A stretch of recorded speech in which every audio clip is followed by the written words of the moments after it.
Hey everybody, it's Jay Kitchen from jaysbeard.com. I hope you're doing really well today. We are doing sort of a scent smackdown between Cuban Tobacco by the company known as Gabra.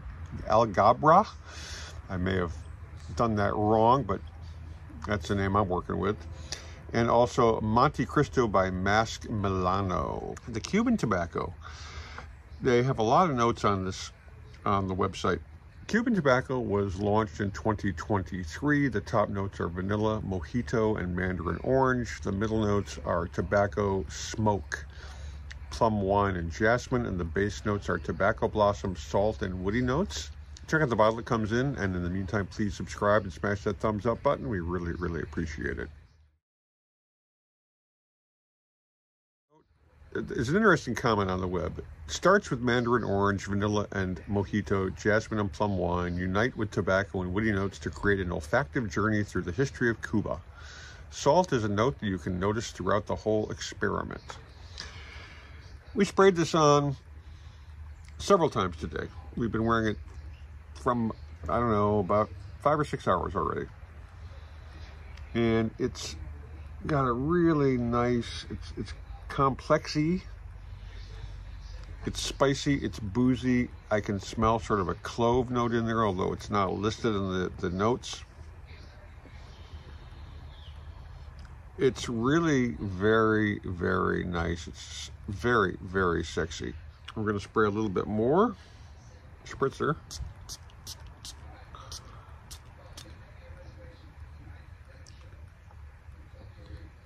It's got a much more boozy nose to it when you first spray,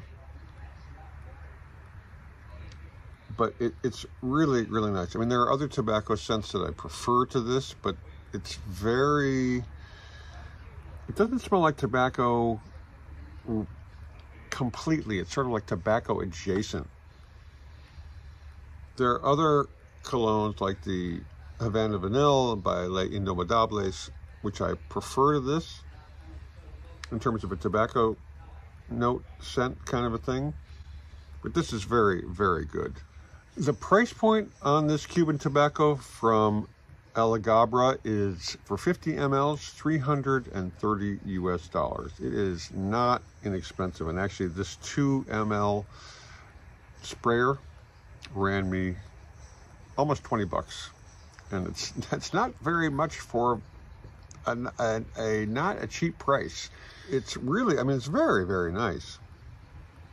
As you keep smelling it, you get more of the kind of spiciness and the clovey, tobacco-y, boozy sort of amalgamation. It's really a very, very nice scent. I definitely recommend, if you were into tobaccos, to get a decant of this and check it out. It's well worth it. I mean, there are others that I prefer, but this is right up there, probably in the top 10. The second fragrance that we're going to check out is something called Montecristo. Now, for those of you who don't know, the Montecristo No. 4 cigar, which is a small Corona about 5 inches by, I don't know, the ring gauge is 40, one of the most popular cigars in the world at one point. If you look at Guinness Book of World Records, it's in there. And Montecristo, the brand, and I could be wrong about this, but in Cuba, in the olden days, before computers and piped-in music and all that stuff, they would have a person known as a lector who would sit in front of the rolling room reading. And one of the things that they were known for is reading books, and they would read newspapers, books, and everything. But the Count of Montecristo, it's a very long book, and it was written in chapters for serialization in French newspapers by Alexandre Dumas. Back in the way day, back in the 1800s, or whenever he wrote it. And the Montecristo line, you know, they've got Edmundo's, a cigar named after the main protagonist, Edmund Dantes, in the book. So there's a whole kind of history about Montecristo. This scent is, we sprayed it on again about 4 or 5 hours ago. It faded somewhat, but we're going to spray some more right now. Whoa, that came right at me. Aim your spritzer, Jay. This is a bit more liquidy, as it were.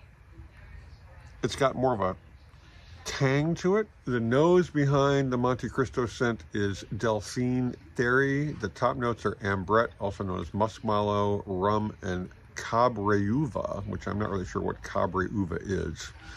The middle notes are tobacco, labdanum, benzoin, and celery seeds. The base notes are hyrax, styrax, guaiac wood, patchouli, and cedar. The notes from the brand: every single element of the interior contributes to the warmth and reassuring comfort.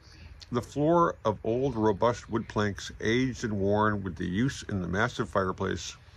Coals are still burning. The comfortable couch is made of the best leather.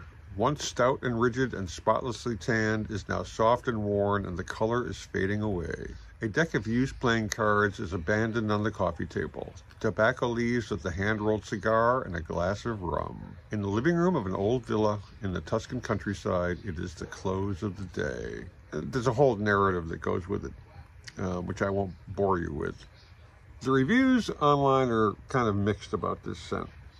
Some people love it, some people think it smells like ash. I don't think it smells like ash. I think it's quite nice.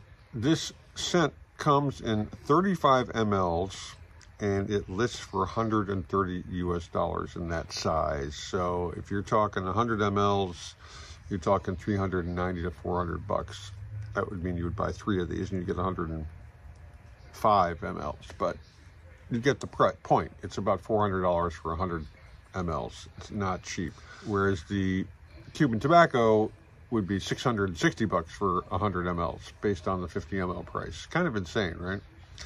However, this is quite nice. On Scent Split, someone noted, a nice scent for the modern man, casual dressed or suit and tie. I gotta be honest with you, I do like it.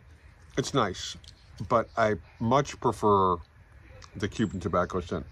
It's got more of that tobacco and rummy kind of oomph to it. It's really nice. I don't find this one offensive or potentially offensive at all.